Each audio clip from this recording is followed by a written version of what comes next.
Hebreos capítulo número 7, versículo número, voy a ir rápido porque no quiero quitarle tiempo a la palabra, versículo número 12, présteme atención, escúcheme porque esto es para que usted aprenda. Hay una corriente que dice que la ley cambió, la ley de Moisés cambió, y quiero decirle que eso es cierto. La ignorancia bíblica, por dejar siempre en la mente lo de atrás y nos quedamos con lo que aprendimos y no profundizamos, cometemos muchos errores, y lo digo por mi persona. Yo he predicado muchas cosas que no son así, no por mala gente o por hacerlo intencionalmente, sino por ignorancia. Por eso es importante aprender de la Biblia. Dice el versículo número 12: porque cambiado el sacerdocio, necesario que haya también cambio de la ley. Escuche esto, y aquí es donde se pegan. Es cierto que el sacerdocio cambió y que el sacerdocio levita ya no aplica. Muchas de las ordenanzas y enseñanzas del sacerdocio levita no aplican en el tiempo de la gracia. Eso es una verdad. De aquí se han pegado para decir que también entonces no aplica el tema de las ofrendas y los diezmos, que en el Nuevo Testamento no aplica. Y quiero enseñarle esto para que usted quede bien claro. Sí es cierto que cambió. Los que leen la Biblia saben que cambió, que no se puede enseñar con la misma ignorancia de antes. ¿A qué me refiero? Y yo pido perdón por esto. Malaquías 3:10 está mal aplicado. Escuche lo que le estoy diciendo. No podemos seguir enseñando basado en el miedo y basado en algunas cosas que se aplicaban para la ley de los levitas, para el sacerdocio levita. Por lo tanto, no es válido, bíblicamente hablando, que nosotros enseñemos de una forma metiendo miedo, imponiendo cosas que no están en la Biblia y que no aplican. Cierto, Malaquías 3:10 dice: robará el hombre al Señor. ¿Con qué lo habré robado? Con los diezmos. Cierto, son malditos con maldición todos aquellos que no diezman. Es lo que dice Malaquías 3:10. Eso dice la Biblia. Pero eso está en la dispensación del Nuevo Testamento bajo la ley de los levitas, del sacerdocio levita. Ahora, esta ley, según lo que dice Hebreos, que fue cambiado el sacerdocio y con ello la ley, fue ¿por qué? Porque la ley lo único que hacía era mostrar la condición del hombre, la condición pecaminosa, la condición de amar el dinero, de estar con esa concupiscencia.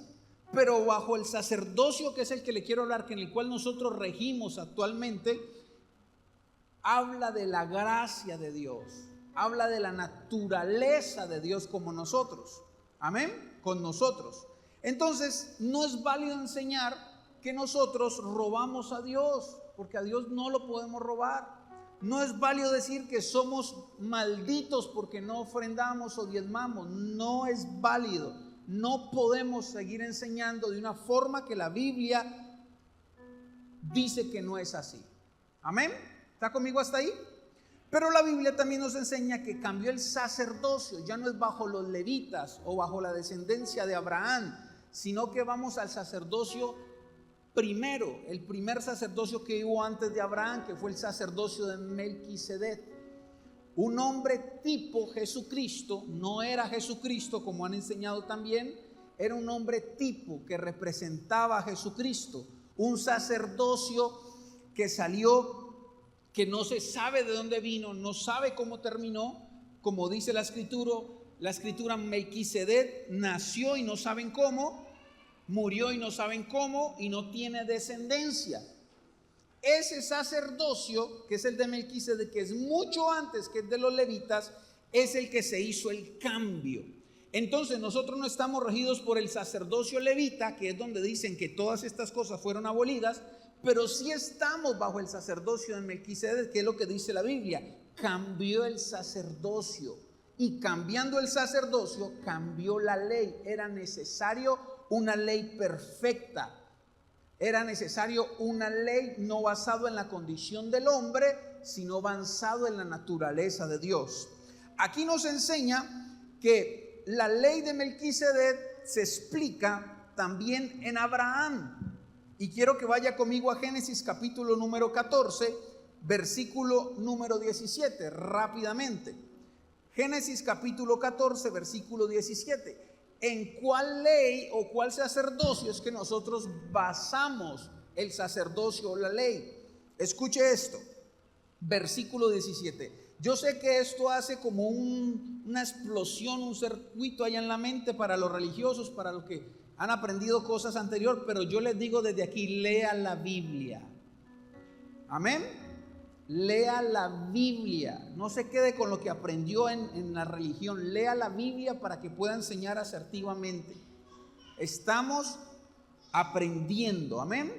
Allá están diciendo afuera cosas, ¿para qué? Para que usted no tenga acceso a unas bendiciones, no por obligación, sino por acceso, por ser bendecido usted. Y si usted se queda allá con lo que dice internet, entonces aquí tenemos que hablar lo que dice la Biblia, no el internet, amén.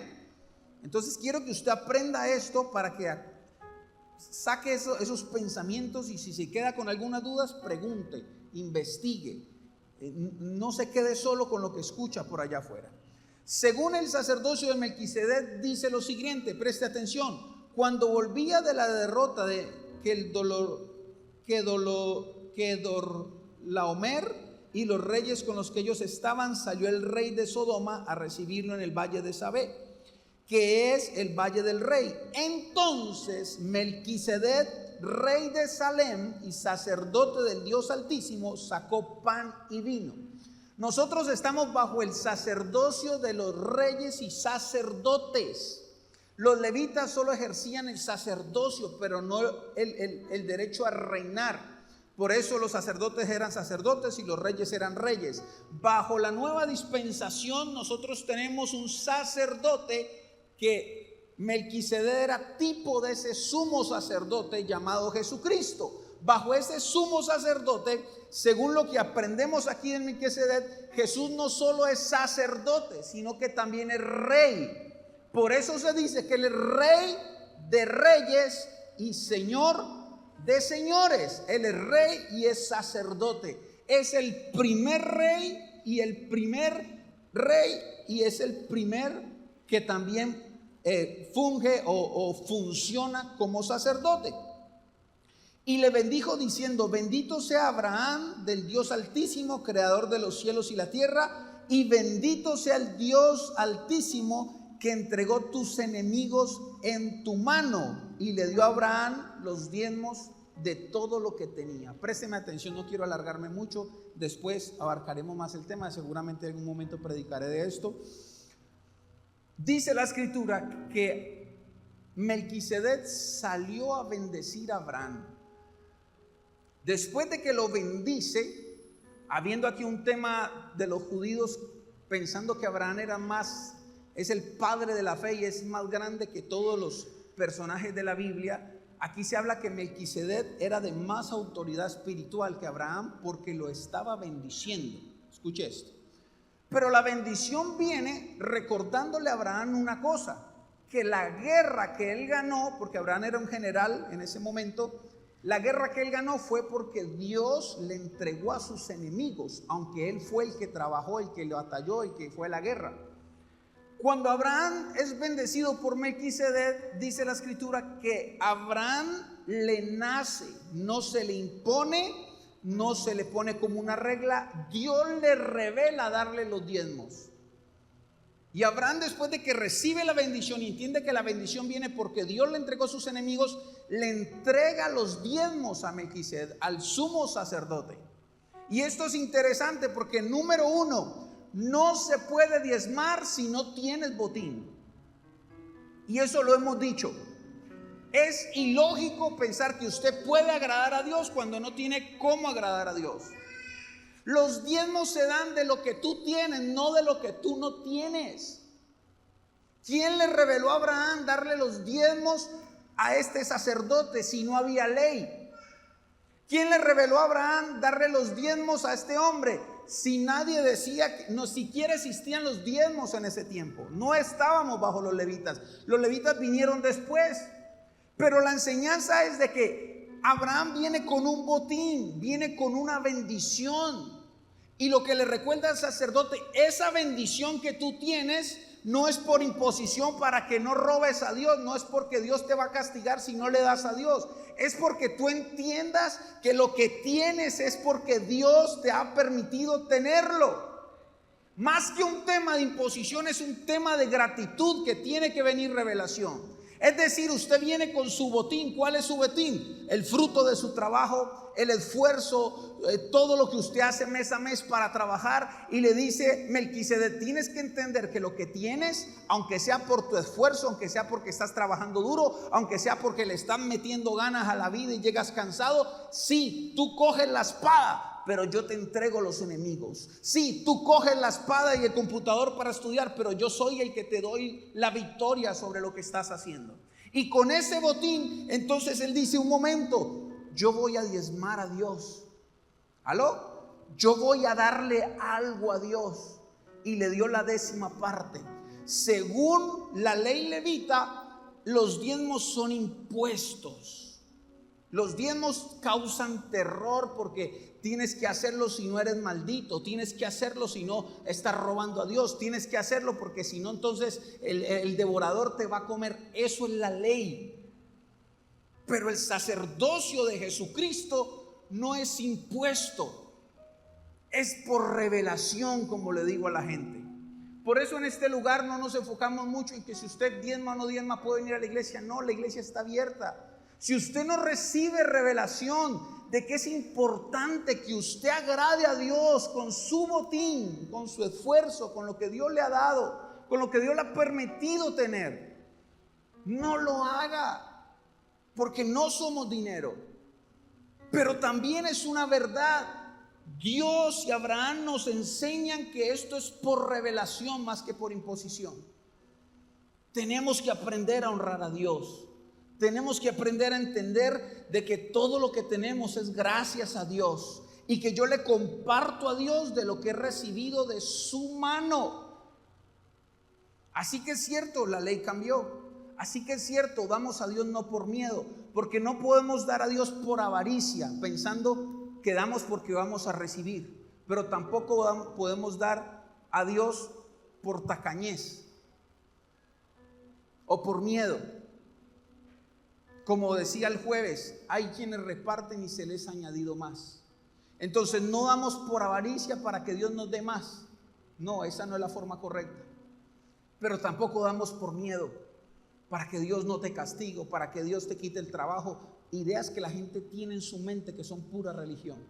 No funciona así. ¿Cuántos dicen amén? Tiene que venir revelación sobre tu vida. Si a Abraham nadie le dijo que lo hiciera y lo hizo, si nadie se lo impuso y lo hizo, yo creo que es lo que yo quiero y oro a Dios para que Él ponga en nuestro corazón. Que sea Dios revelándote este tema tan escamoso allá afuera, entendiendo que tiene que ser revelación. Tiene que nacerte del corazón honrar a Dios. Tiene que nacerte del corazón entender de que la obra de Dios estipulada por el Señor se sostiene de esa forma. Amén. Y si usted reconoce que la victoria se la ha dado Dios, que el trabajo se lo dio Dios, que Dios es el que te da la fuerza para trabajar, que Dios es el que te da la inteligencia, ¿cómo no bendecir al Dios que te dio los recursos necesarios para poder emprender, para poder seguir viviendo, para poder cumplir con tus obligaciones? Es mucho pedirle al pueblo que honre a Dios con sus esfuerzos. Es mucho darle a Dios algo. Es mucho retribuirle a Dios un poquito de lo que Él nos ha dado, no por castigo, sino por amor, sino por ser generosos con Dios. Sí, tu dinero no sube al cielo porque allá en el cielo no necesitan. Obvio, el dinero se queda aquí, con eso se invierte y con eso se mantiene la obra del Señor. Es lo que dice. Y termino diciendo eso. Hay un versículo que dice que el que siembra poco, ¿qué dice? Segará poco. Mal enseñado también. Si usted ve los contextos de ese versículo, está hablando de la obra de Dios. No es un canje, no es que yo le doy mucho a Dios y Dios me devuelve mucho. No es así, que también lo he enseñado así y está mal. Si usted lee el versículo, habla del contexto del reino. La gente invierte al reino. Y si yo siembro poco en el reino, entonces segaremos poco del reino. Es decir, si yo siembro poco, entonces vamos a alcanzar pocas almas. Si yo siembro poco, entonces el reino no avanza de la forma que tiene que avanzar. Tú siembras poco en el reino, ciegas poco del reino. ¿Por qué? Porque el dinero hace que avance la obra del Señor. Entonces, no vea esto como un negocio, no es un negocio. No lo es, entienda esto, no lo es. Es una forma de que el reino avance.